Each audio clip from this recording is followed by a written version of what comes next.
Welcome to Politics Done Right. My name is Egberto Willies, your host. Thank you so kindly for being here. Good morning, Houston. Good morning, Harris County. Good morning, United States of America. Good morning, the world. Which one did I not say? I think I said them all, but we are going to have a great program for you today. Hey, guys, let's go to the control room, to the presence of the geniuses. How are my peeps doing in the room? Well, we are upright this morning, so I guess we're going to be okay. Looks like the tin cans and string have held together. And did you listen yesterday afternoon? I couldn't. I was on an interview, but tell me about it because I want to hear how it went. Hey, we had a good time yesterday afternoon doing Wide Open Spaces. Boyd Bluestein of Blue Cats Lounge came in. I think he was actually supposed to do the show, but I wouldn't let him. I said, no, I'm doing this show. And we had a great time. Had a lot of call-ins from our fellow programmers. Tom Tranchilla called in from Songwriter Studio. Big Kev from Roots Revolution Rock and Roll. Roots Rock and Roll and Revolution, something like that. Glenna Bell called in from Saturday morning's Three Chords and the Truth. Joanna Jetton called in from Bluegrass Depot. And we just had a good old time on the radio yesterday. So wait a minute. That's what it's supposed to be all about. Did you turn Wide Open Spaces into a talk show? Something that you generally don't like? You only kind of do it because we kind of like you? Is that it, no, man? I only gave him 2 minutes. Oh, okay. Okay. You got 2 minutes to tell me what you want to say. Oh, well, hey, you know what? It's called? I need to learn from. Yeah, go ahead. Wait. I need to learn something from you, brother. Because I'm going to have to try to do a little bit better in that domain, you know? So I better go pull those tapes, man. Hear me, old timer. Pull those tapes. Nah, pull those podcasts. Anyway. Yeah, I tell you who else called? Johnny. The mayor oh my God. of Politics Done Right. Johnny called yesterday. You're kidding me. No, he said, man, you're playing some Motown.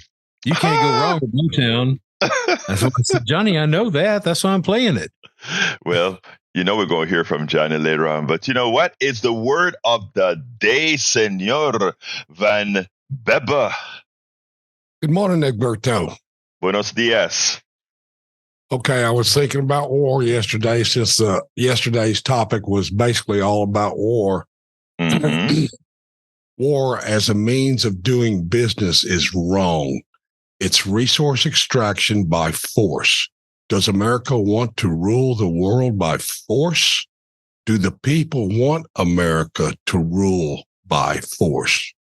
We have turned national security into a reasoning to dominate the world and oppress all peoples. It's always been that way. It's just worse now.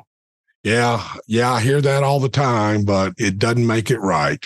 And we are, why we have Politics Done Right and why we have YTY and all these other things, we're going to change it. And especially from the younger folks, inclusive, our special guest today, we're going to change the world. So you know what I'm eternally hopeful. So let me tell you guys, first of all, we're honored to have live on air and on video. Don't forget, folks, you can go to YouTube, or rather to politicsdoneright.tv and see the show live with my Trek shirt and Daniel Cohen on the screen. You can also go to facebook.com/KPFT Houston and see an awoken Daniel, who I love this guy. He got up early this morning to be on the show with me, even though the crocodiles are still in his eyes. Good morning, Daniel Cohen, president of Indivisible Houston, and one of the youngsters that's going to help take back this damn country. How you doing, Daniel? Of course, I can't hear you yet, Daniel. I know you're in mute, Daniel. How you doing this morning? You do it? I can hear you, my friend. Talk to me. All right. I'm bright-eyed and bushy-tailed this morning. That's how I feel. That's how you feel? Well, you know what? We'll take you however we can get you, brother. We'll take you however we can get you. Anyway, folks, today the title of the show is Bernie Sanders Gets AI. And, I think we have to really seriously discuss AI, remove the fear that a lot of people would like you to have about AI, including the plutocracy, the oligarchy, the wealthy folks, the people forming these AI companies actually would like the masses to be scared about AI. We'll talk a little bit about that. Houston GOP unveils mega cuts. I don't know if we're going to get to that one because, this is your show. We want you to call in at 713-526-5738 to discuss whatever you want to discuss, including to bring pick Daniel's minds as far as where the country is going. Because, again, he's here with us, Indivisible Houston. Anyway, I want to start out with AI. I really do. The theory is this. AI is artificial intelligence, and people act like it just showed up this year or maybe the latter part of last year. AI didn't just show up. AI has been in existence for a very, very long time. AI, you remember when your phone, a tape recorder that took your calls for you when you were not in your office was AI, right? Somebody else was doing some work for you. As they started to put robots in factories, that is AI. That was building things that humans used to do before. Now we have a bit more interpretive AI in that it can read, you can go ahead and give AI a transcript and it can go ahead and look other things up in the world and find it for you and help you do things. But it's just AI. When you use a search engine, right? That is AI. You're giving it a bit more direction. When you give it a transcript and say, please develop an essay out of this transcript, it's the same thing, just a different mechanism. And you know what? It's not a bad thing. It's a good thing because it means we as people have to work less. What would happen, however, is that the plutocracy would want you, the oligarchy, the people who command capital, they would want you to think, fear this guy, because they want AI to be a competitor of you. Remember, capitalism tries to, the theory is that it's the efficient allocation of resources. Is that true? Hell no. It has never been true. But if I can program your mind to believe that all things are in competition with other things, right? Suddenly, Medicare for all doesn't make any sense because we need competition in healthcare. All these things we need to compete in now, we need to have AI competing with you. And why do we need AI competing with you? Because it reduces your value, right? If you have to compete with yet another entity, your value is diminished. However, let's remember one important thing. AI does not occur in a vacuum. Artificial intelligence isn't no artificial intelligence. That's what we call it.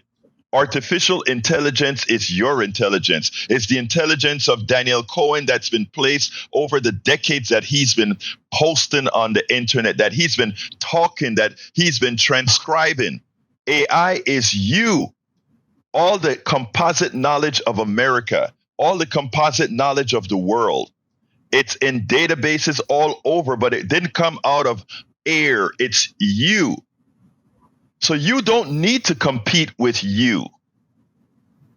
You have always done it. The taxpayers of this world that created the knowledge that the scientists, the engineers, and everybody has, you paid for it. You are the one responsible for that.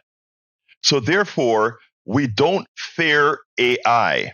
What we should do is, in the aggregate, make sure that our laws reflect what AI is supposed to be. But so what I want to do is say, when Bernie Sanders get it, when an 80-something-year-old gets it, all right, that's magic because it means now we have to get it. I want to play for you what Bernie Sanders had to say, a little narrative, and then we're going to get Daniel into the conversation and hopefully you at 713-526-5738. So I'll be back in 7 minutes.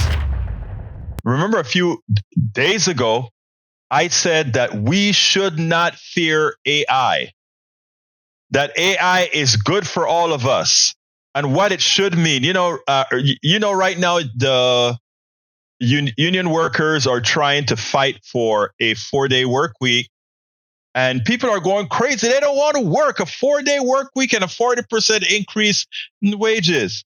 And I'm saying, what's wrong with that? I think it is perfect. I think that is perfect. And first of all, let me let you listen to Bernie.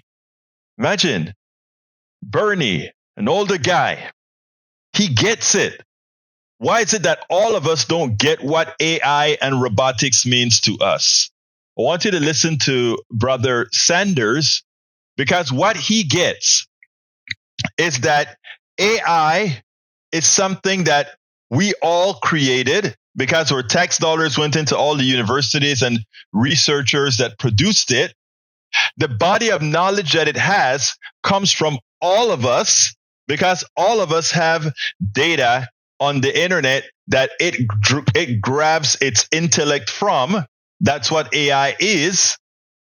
And as such, it's all of us should benefit from the efficiencies created by AI, not the corporate executives who couldn't write a basic program or a Fortran program or an assembly language program or a C++ program or a Python program. They wouldn't know what to do with it. Yet currently the way our system is, they're the ones who get the spoils, not the creators of AI. That must change. And you know who sees it? Brother Bernie. So let's listen to what Bernie has to say there. This push from the UAW for a 4-day work week, is that a negotiating tactic, or do you see that as the future of labor in the U.S., a 4-day work week? Well, I'll tell you what I think, and thanks for raising that question, Jake. We are looking at an explosion in this country of artificial intelligence and robotics. And that means that the average worker is going to be much more productive. Worker productivity is going to increase significantly. The question as a nation that we have got to ask ourselves is, who is going to benefit from that increased productivity? Is all of that new income and wealth being created by worker productivity going to go to the people on top, or are workers going to benefit? So right now, in my view, I happen to believe that as a nation, we should begin a serious discussion, and the UAW is doing that, about substantially lowering the work week. People in America are stressed out for a dozen different reasons. And that's one of the reasons why life expectancy in our country is actually in decline. People are overwhelmed. They got to take care of their kids. They got to worry about healthcare. They got to worry about housing. They're worried. It seems to me that if new technology is going to make us a more productive society, the benefit should go to the workers. And it would be an extraordinary thing to see people have more time to be able to spend with their kids, with their families, to be able to do more in cultural activities, get a better education. So the idea of making sure that artificial intelligence, robotics benefits us all, just not the people on top, is something absolutely we need to be discussing. And that is the answer. Robotics and AI shouldn't benefit the executives at all. They don't do anything. They just move paper and they kind of connect the dots. That's what they do. It's one of the jobs in the entire societal framework. So what we're talking about here is for all of us, if you're listening to this right now, you are partially responsible for AI. You are partially responsible for robotics. So when that plant, instead of hiring 5,000 people, are going to hire now 1,000 people, and then the robots, which can work 24/7 nonstop, it doesn't need a breakfast break, a pee break, or any kind of breaks like that. Great. That should mean you should be able to spend more time with your daughter, with your son, with your family. It gives you that much more time. AI does, robotics does, right? And if we as a society looked at what we as a society created and not allow the parasites on top, I repeat, not allow the parasites on top to monopolize on that efficiency we all created. And that's why it's going to take laws, not capitalism. Capitalism says, I take the spoils. I am the one who has capital. I take the spoils. You're just a worker. I lay you off. And if you notice, capitalism is nothing more than antiseptic slavery, right? And if you doubt it, look at Eric's answers. Here we are. We just heard Bernie explain that if we all created an increase in productivity, we should all be able to work less and share in the spoils. To which Eric answers, more unemployment coming thanks to AI. Okay, let's step one at a time, Eric. AI belongs to all of us, and it should allow us to all work, but work less. So here is your marching orders, my brothers and my sisters. You have marching orders. Your marching orders is to listen to when somebody like Eric speaks about what he thinks AI is going to do and educate them and tell them you don't have to remain enslaved mentally. You can demand that laws are passed that does not permit a capitalist system who thinks only capital matters. We ought to remember that, and that is what we are going to be pushing going forward. And that is what we're pushing going forward. Well, Senor Daniel Cohen, the floor is yours. Sure. I mean, I agree with what you said. Essentially, I mean, it's. I think this is a new frontier in battles between people who are looking to squeeze people for efficiency and those who are pushing for a higher quality of life. The way that always works out is that the people who are pushing for a higher quality of life have to organize and come up with specific caps and regulation. And so I think I'm glad that Senator Sanders is immediately calling for a national conversation around this. It has to be done through law. It has to be done through regulation if we're going to see some of the spoils of that. That's the way it's always been. The 40-hour work week that we know to be standard today came about because of political agitation in Haymarket Square many, many years ago. It was not passed purely because of partisan politics. And as so many people like to tell us, the mirage of, well, these two parties in Washington worked together and they all shook hands and they came up with a compromise and they decided to give, working people a little bit of a break at the end of the week. That's not how it happened. So I do think it's widespread organizing, and I do think these tools, much of which have been designed specifically for what has traditionally been called white collar or office jobs, right? So these jobs that already have in industries that already have so much of a facade to begin with, right? That there are so many activities that have been built into a day to keep somebody busy, as opposed to giving them an opportunity to meaningfully contribute something that has literary or artistic or social or political value to the world. That's how these tools are largely being designed by many of those that want them to be used just to drive more clicks for Silicon Valley companies. So regulatory answer, organizing answer is the correct approach. I also just want to mention that I think Senator Sanders gets credit just for bringing it up and starting to talk about it. Because if you have conversations with many of the electeds out there, they are not always in touch enough to even realize that this is happening. They have trouble understanding what's going on social media apps on their phones, much less understanding the tidal wave that's about to hit, that's going to disrupt the way that work is done, and for better or for worse. So lots of credit to him, and I think your analysis is correct. And let me tell you, one of the reasons in carrying this subject, I love having somebody from a younger generation on, and not only that, in your case, somebody that goes out there and activates people, is that I think now that the media has grabbed on to AI and they are trying to define it, and notice it always turns out that the plutocracy, the corporatocracy, the oligarchy, it uses the media as its tool. And if it goes ahead and puts in the frame of people's minds that this is yet their new competitor, that is how we will learn to see it.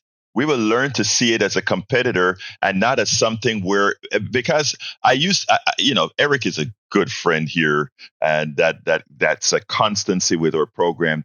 But again, he's very conservative, and I like to beat up on my good old brother because he gives us the opportunity to point out what the system has done to the minds of many, right? And what I'm saying is the calculated effort is on right now to really make AI seem like a competitor, because the movers of capital need you to believe that this new technology is in fact your competitor, because it's one of the options to keep your wages down, to keep you scared, to keep you enslaved. And the way to get around that is the media has started, AI is going to cost jobs and all of that. And my thing is, AI is going to cost jobs. What it really means, though, is that we'll have more time for ourselves, as it costs. We should say cost jobs. It costs units of labor to disappear. The necessary units of labor to disappear is a good thing. Folks, 713-526-5738. I would love to hear your input. People are scared of AI. I know many of you before this narrative are also scared. And what I want to hear from you, or if you have an alternative view, I want to hear that as well. But what I want people to do is engage.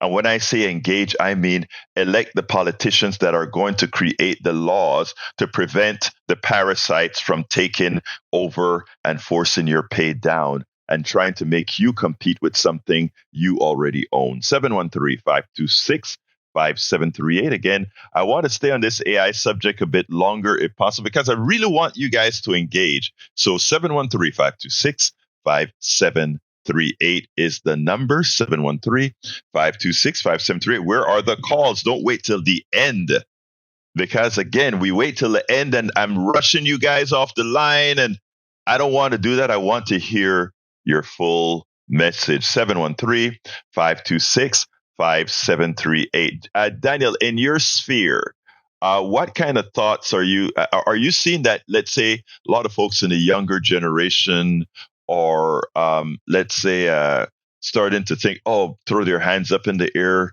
buying the narratives that, well, I can't be a writer anymore because ChatGPT is going to write for me. I can't do this anymore because in the studio something else is going to be working for me? I don't see a lot of people saying that they can't do it anymore. I think that the impacts that I'm seeing in the short term are that CEOs at companies are saying, well, what if we try this out?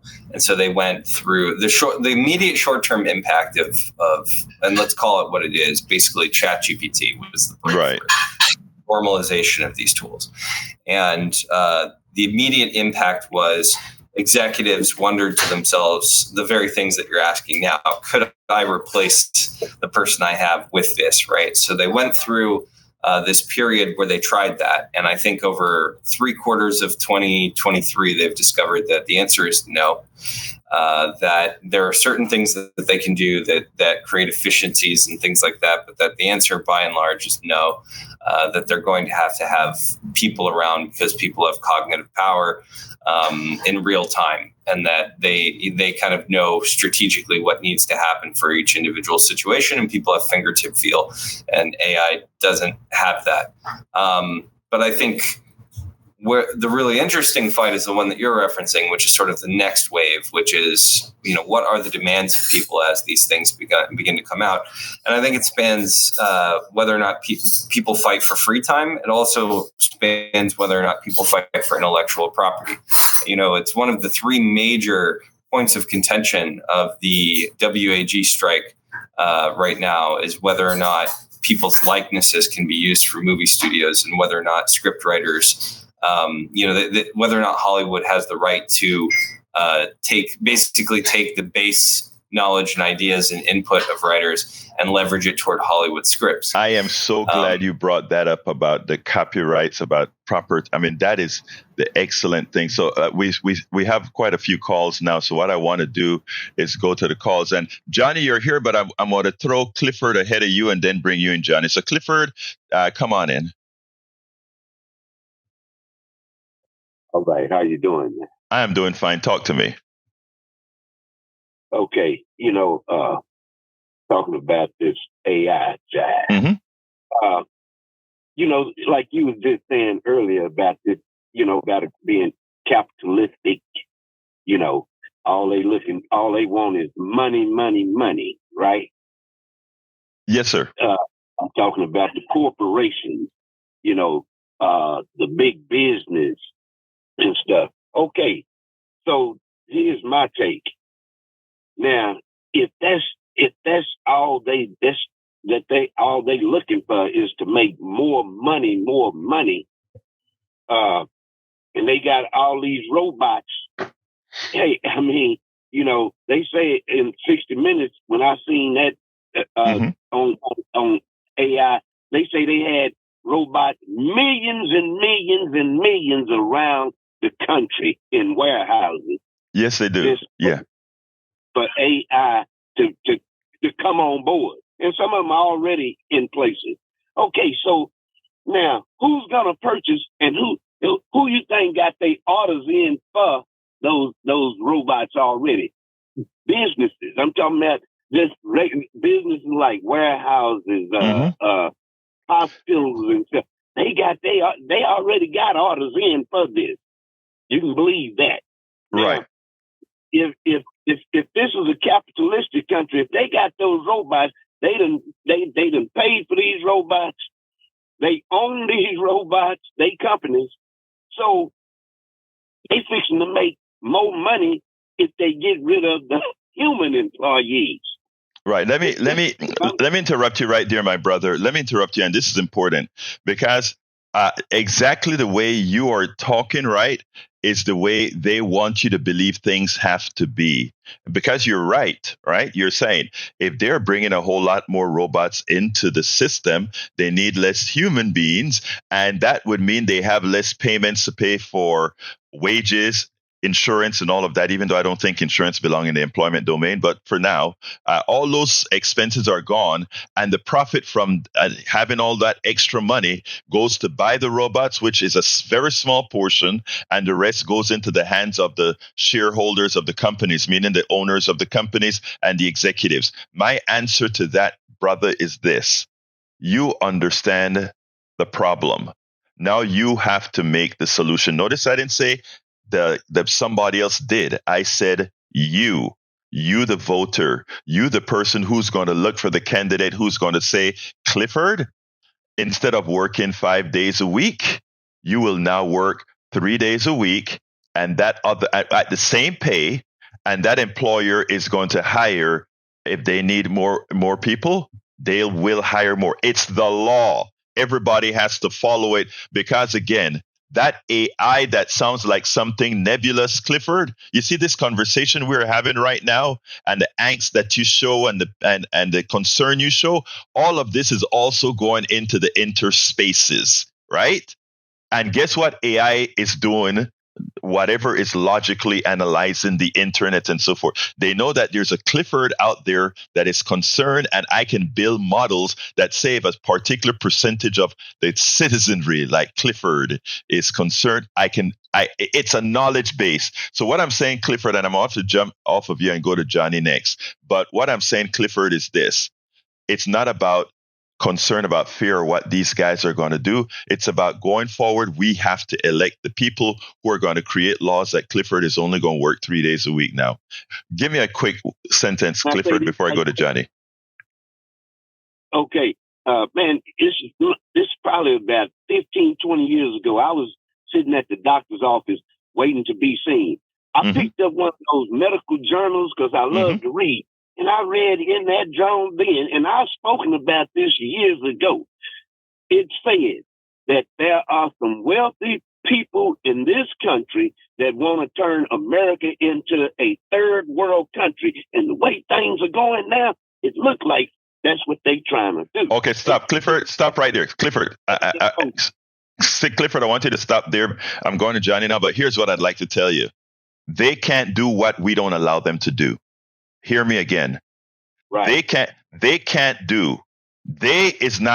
There are more of us than there are of them. So everybody listening to Clifford right now, I want you to listen to Clifford right now and remember one thing, that they don't have more power than the all of us. Clifford, you're one of the all of us. We'll talk later. Have a great day, my brother. Johnny, come on in. Oh, that's my dog. My dog's not a robot. I will never forsake my pumpkin puss for a robot from the police department. The first inclination you see when you have the emergence of new technologies is not you, me, or my neighbors having at it. It's always the military and the top of the food chain, the oligarchs. Their first inclination is to pay somebody to build a bunch of guard dogs for the police.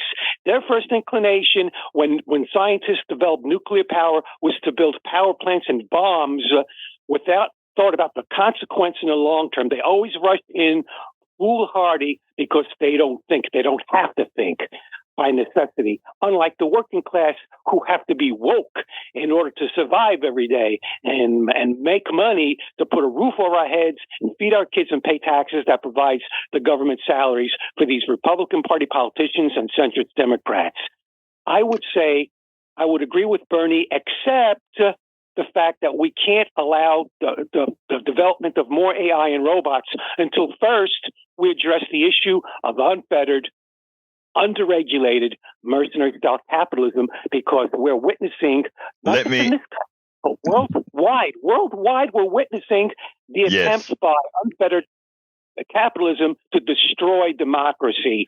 And great. Let's bring Daniel into the discussion here. I want Daniel to comment on to that very important issue that you just mentioned there. Go ahead. Well, of course, there's a movement worldwide to, and it's oligarchs versus pro-democracy forces. I think I wanted to get a further sense, maybe from Johnny, on where it was maybe missing from the senator's critique in just a moment, because I think that he's long sort of pounded the table over that, and I think democracy is at the issue of democracy is at the center of a lot of these economic discussions. But what's really interesting to me in all of this that I think maybe has been overlooked is that over the last two generations, and particularly Gen Z at this point, there's savvy surrounding the leverage of technology and the use of educational tools to fight, of technology to fight back, as educational tools, but also as tools of disruption. So it's this technology has the potential to be revolutionary in the other direction as well. And in fact, I think that was the thing that I didn't hear the senator necessarily talk about. Now, that makes sense. A U.S. senator doesn't usually say, hey, the anarchists are going to leverage this technology to take down major corporations, because that tends to run counter to some of their electoral or their DC horse trading types of interests. And, no senator is going to be immune from that. But if you look at the fight of Aaron Swartz over at Reddit, if you Google that story, that's an interesting story of somebody who leveraged technology to take on the system. It's a very tragic outcome in his case, but there's always tragic stories of revolutionaries, even in victorious fights. So I think there is room for organizing. There's room for leveraging these tools toward more democratic outcomes and more toward more democratic ends. We'll see how history plays out, but there's certainly the seeds there for it. Now, let me tell you, Johnny, before you come back in, we're going to be going to Melissa, then Augie, then Gonzalo.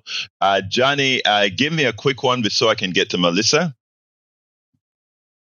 We needed a Bernie Sanders in the White House 2 election cycles ago. We didn't need Ronald Reagan to take over from Jimmy Carter and destroy the solar panel technology. You always see on the right side of the aisle always looking for their own self-interest, and they don't care about long-term consequence. That's why we're in trouble. And if we allow this technology to continue as it is under the control of capitalists, we're done. Thank you, Johnny. Let's go to Melissa. The mayor of that was the mayor of Politics Done Right. Johnny, come on in, Melissa. Good morning. Good morning, Houston. Good morning, Melissa. How you doing? I just wanted to. I'm well. Blessed and highly favored. So I just wanted to chime in on. I think it's your. He was talking about the revolution. Yes. That was my. By the way, that's Daniel Cohen, president of Indivisible Houston. Daniel, yes. Okay, so yeah, the revolution will not be televised. It will not be televised. Therefore, it's important that people, Houston, it's important that you definitely take these matters in the forefront, especially with the AI and the UAW. Am I saying that right? In their 4 days? Okay, so some people, what happens is people don't really jump on the concern until the concern hits them. And then by that time, it's too late. Right. So we people need to figure out what's important for our future. And if a parent and a mom or a dad is all complaining about, I don't get time with my kids, I don't get time for myself, this is a perfect thing that we all should be jumping on right now. But amen. You get it. Melissa, like I told you yesterday, you get it. You analyze it in the human terms. I heard, I don't mean to interrupt you, but you just touched me right there. Let me tell you, the first thing I heard, the first thing I heard when these UAW folks were talking about 4-day week is the crabs in the bucket started to come out. We, the people, started to attack the UAW for saying, you guys want to work 4 weeks. I've got to work 5 days a week and you want 4 weeks, instead of saying, hey, I want 4 days too. I'm going to support you getting 4 days so that later on I can also get 4 days. You nailed it, girl. Continue. Thank you. And so basically that's it. We have to start jumping before the ball instead of letting the ball roll over us. So Houston, get it together. Okay? Thank you, sis. Thank you. Appreciate it. Morning. I appreciate your call. Before I go to Augie, Daniel, make a commentary so I can head off to Augie. I love what she said. I love it too. I think what's interesting is there's this frame that people, I almost think the word work has become a misnomer to begin with, because we call it a 5-day work week, we call it a 4-day work week, as though on your off day, you're not still working to keep your life going, as if you're not working to create a value and spiritual value for those around you and create, better. But the thing is that there's only certain types of work that they want you to do. And they want you to do that work for 5 days a week minimum, or they want you to do that work over 2 jobs for 70 or 80 hours a week, making minimum wage, trying to get, ends to meet so that you can put gas in your car, which is taking on wear and tear. It's a particular type of work that people want you to do. And I think we need to eliminate dehumanizing work from as many people as possible. And we should create opportunities for people. And people should be able to, as you said, spend more time with their families. Absolutely. So Augie, come on in, my dear brother. Yeah, I just want to say what a great job Howard did yesterday. It was so good. Somebody came in and donated to 3 different shows. Wow. Boy, made a great team, and all the other programmers that called in, like Joanna Jetton. I didn't know how she got started, but it was great to hear about how she got started. But anyway, about AI, that's just another way for these capitalists to divide the people, the workers.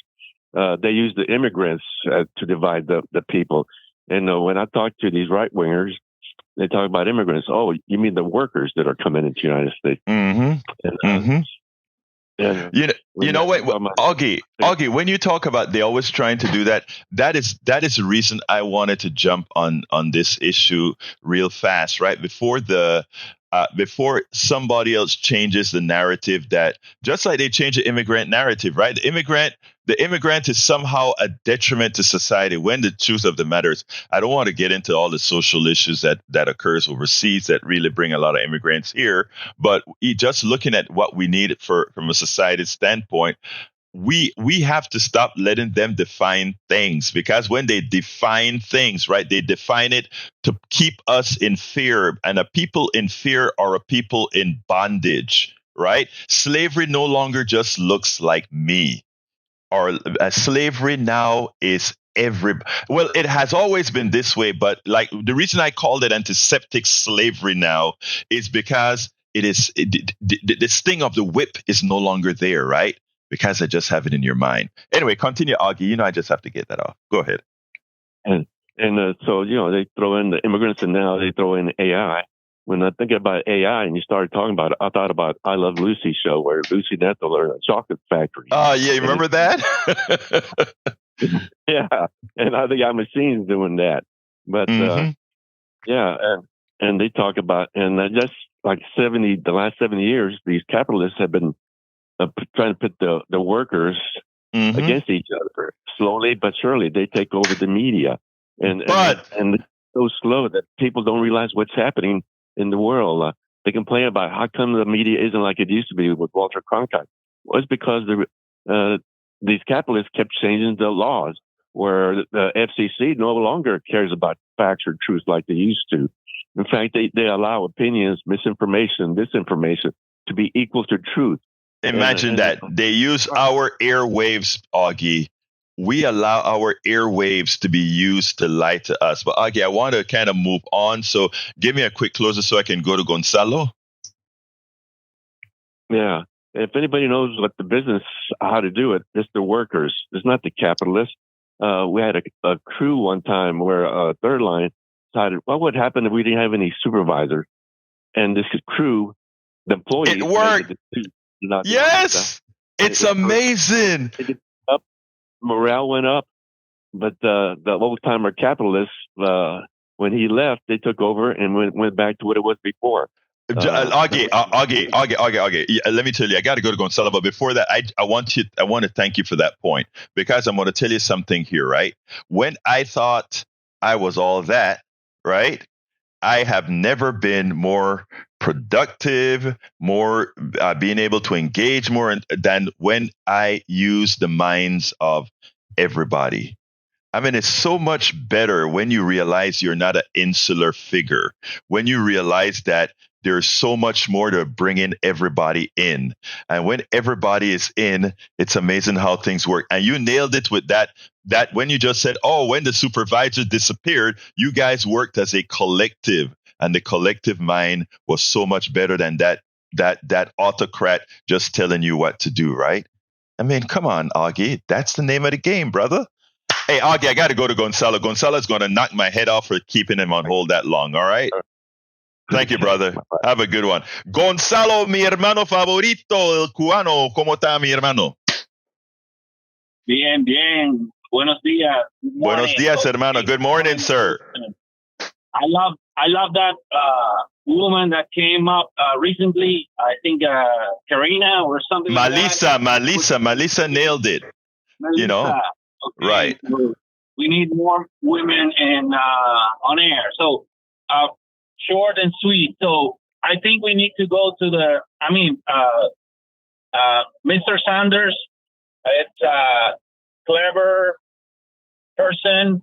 As usual, he makes food for thought. Our hope as progressive is that we need more people like him, younger people, to occupy those seats. Those seats that are not empty, but full of people that you know who they are. And in my humble opinion, AI will take one more generation, maybe two more. So maybe my grandchildren will be fully aware and fully invested in what artificial intelligence is. We don't. Of course, we see the benefits. We take advantage of those benefits. Mm-hmm. And I'm not afraid that we humans are going to lose jobs, because there will be room for everybody. If we go back in history of capitalism, Industrial Revolution phase 1 and phase 2, it took time before the noble people and the rich people and the kings and queens noticed that was the way. At first, they were reluctant because that was against the natural way. But gradually, they realized that was the way. And I think if we put that in perspective, we are probably in artificial intelligence phase 1, or maybe phase 1.5. I don't know. Maybe you can just put it more in perspective as an engineer. But I think it will come. It will come sooner than later. And not everybody in the world will be on board at the same time due to the inequalities. That's a reality that we need to take into consideration and face. But that's the way it is. So, muchas gracias, Professor Gonzalo. I always play up my teachers, my professors. So that's who you are. Thank you, Gonzalo. Anyway, folks, and when you talk about the younger generation, that's why I try to keep rubbing shoulders with the younger generation. Henceforth, guys like Daniel Cohen here, these are the leaders I shouldn't say the leaders of tomorrow. We old now. These are the leaders of today, that's going to get things done. Your thoughts, Daniel, your thoughts, Daniel, your thoughts, Daniel. I think the professor has a point. We're going to see how things develop, but we're looking at one generation of AI now. It's going to have another generation later, and we've seen this with other technology and tools. So we'll see. I try to remain open and prepare for the floods instead of predicting when it's going to rain. But we're going to see what's going to happen in the next generation. I like that one. Don't predict when it's going to rain. Prepare for the flood. Did you make that one up? I think that's a paraphrase as I'm talking. I think Nassim Taleb says something about building an ark as opposed to predicting the rain. So I can't take credit for it, but you can't take credit for that. But I love that because as soon as you said that, prepare. It's like, oh yeah.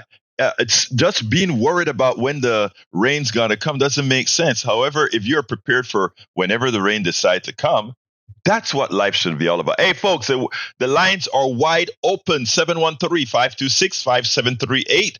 And we don't have a lot more time for me to play my other videos, etc. So it's all on you and Daniel right now, 713-526-5738. You'll get on the air right away. 713-526-5738. 713-526-5738. Hey, guys, let me tell you, I really wanted to touch on this subject for all the other subjects, from the GOP unveiling a budget that's really a inhumane budget. That's all as on the newsletter as well. You can get to the newsletter by going to politicsdoneright.com/newsletter.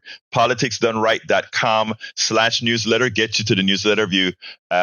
So everything that we don't cover here, again, it's in the newsletter what I intended to cover if a lot of you didn't call. I want you to not wait till the last 2 minutes to call me. If you have something to say, please call now, 713-526-5738, and hit the option number 2 to get on air right away. Una vez más, 713-526-5738. Until you guys call in, I'm going to ask Daniel a few things here. Daniel, yesterday, as you know, because I called you up before I interviewed Sean Tier, who's running against Kim Ogg. One of the reasons I called you up, I called Neil up and a couple other people, is remember what I believe in, the composite of our knowledge base.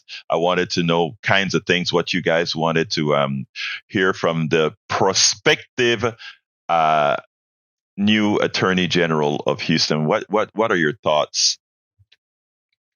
Let's start with this. I think I've been loud about it in terms of what I think of the current DA's performance.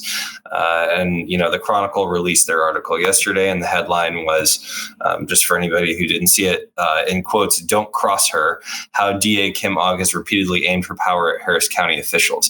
That "don't cross her" quote is from a local judge, Daryl Jordan, who is a pioneer and revolutionary, in fact, of bail reform, which has been a smashing success, contrary to the crime wave propaganda that has come out right now. And any caller who wants to get into that, and we still have 10 minutes to do it, I'd be happy to do that, because it's very, very clear. I think one important thing that the people of Harris County have to do when it comes to this race, and any race that's similar to it, is to form their own table.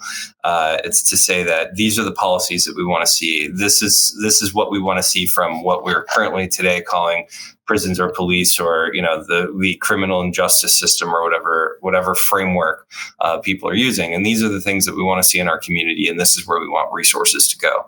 Which is just to say that I think we have to do that without candidates and make them answer questions, which is why I appreciate the fact that he was a member of the Free and Independent Press, made sure to ask Mr. Tier these questions to see where he weighs in on issues, and then to see where people want to push him in another direction, and where he is correct, how to hold him accountable too. Because if he is the next district attorney, then that's the next step, is to make sure that he follows through on those things. That's why I called you guys. I got to call Daniel, but that's why I called you guys up, because I want, you guys, I know there are questions that you all that needed to be asked, and I definitely didn't know all the questions to ask. So let's go to Ali real quick. And Ali, come on in.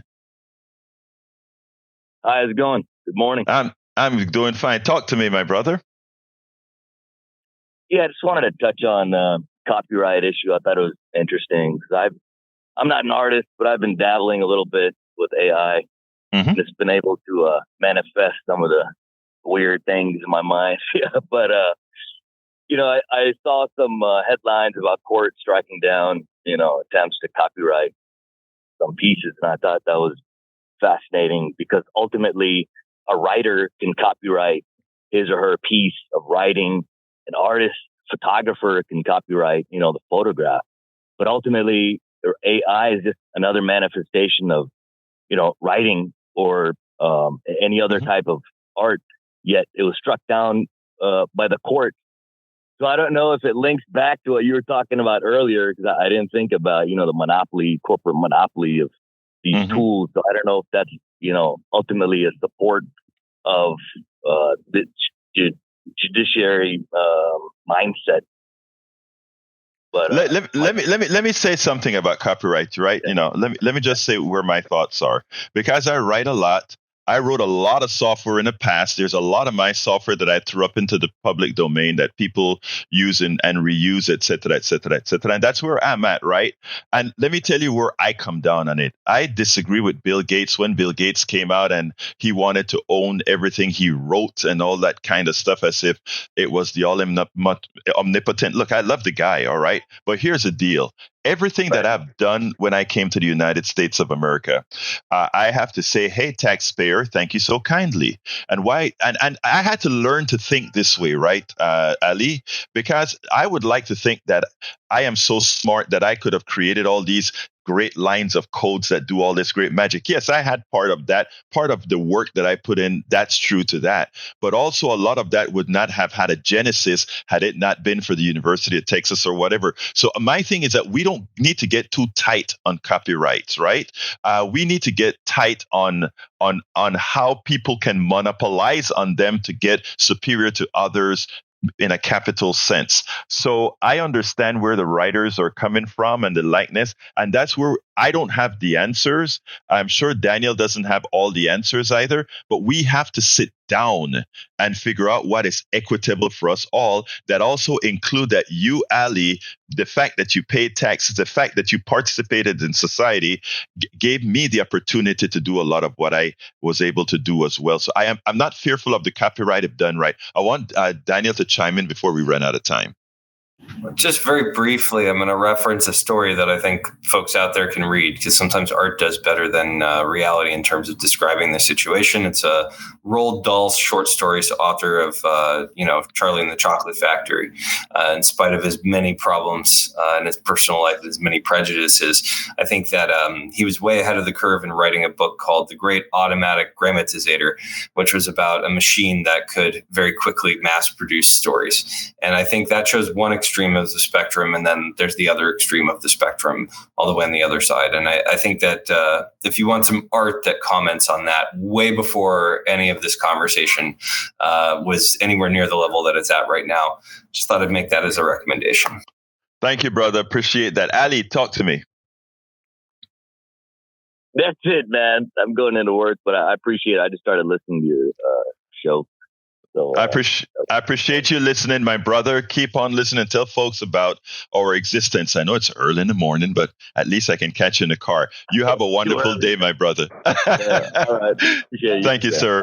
And Daniel said it's too damn early. Daniel, I have to thank Daniel for waking up in the morning. Getting these damn millennials and Gen Zs up at 5:45 is not the easiest thing to do. How is it? Was it all that bad, Daniel? Yeah, I'm going to ask you to Venmo me a cup of coffee, my dude. I mean, it's. I'm gonna have to Venmo you some coffee, and I'm gonna do that. It's a pleasure, man. It's invigorating for us to touch base on some of this stuff, and you had this. Shout out to the callers today, because I think you had a great run of folks. That called in. So. If I must say it myself, we have the best, but I need to throw it to the studio now to those two geniuses, Howard Reynolds and Jack Van Bever. Give us a closer, guys. Well, we were still looking for those geniuses, I'll tell you. There's just a couple of schlubs down here. Before we go, I'd like to add on to something that Augie said about the absence of supervisors. I worked for a micromanager one time, and it was unbelievably difficult. But what that does to you is it makes your mind go to sleep. You just do Amen. Yes. You're just like a mechanical piece. You have no imagination. None of your input is listened to. It's like, okay, well, fine. I'll just do the job. And you just go through the motions. You don't really get invested in the job because, well, your input is not valued.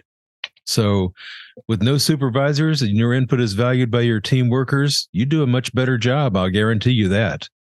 So that's my wisdom for the day. And Jack has some wisdom too. AI, the oligarchs are going to use AI to benefit their needs. And yes, we need laws to protect the people, but we have an unbalanced court. That's the problem. Thank you, my brother. And let me give 10 seconds for my brother here who woke up early in the morning to spend some time with us. Yeah, thanks for being a member of the Free and Independent Press. It was a real pleasure. If you all want to connect, if anybody out there wants to talk a little bit more about this, you can find me at indivisiblehouston.com. That's indivisible, like one nation, indivisible. Houston, like this wonderful city that we live in. .com. And Egberto, thanks for having me on the show, man. It's good to talk to you today. It's always great talking to you guys. I want to thank Howard Reynolds and Jack Van Bever in the control room. I want to thank the one and only president of Indivisible Houston, El Señor Daniel J. Cohen. And folks, thank you all for your ears. My name is Egberto Willis. This is Politics and Right. And you guys know I hand this baby. I am what? Out. We spend a lot of time deconstructing the news, trying to parse it into a form that everybody can understand. We try to find those little nitpicks where it flies above the fray, etc. If you really like these videos that we do, I want to ask a big favor. Please go ahead. Number 1, subscribe to our channel. And number 2, please join if you can. Thank you so kindly for watching. Keep watching. Please remember to share. We must populate the entire internet with our progressive message, a message that we know is what most Americans say that they want. So help us, please join.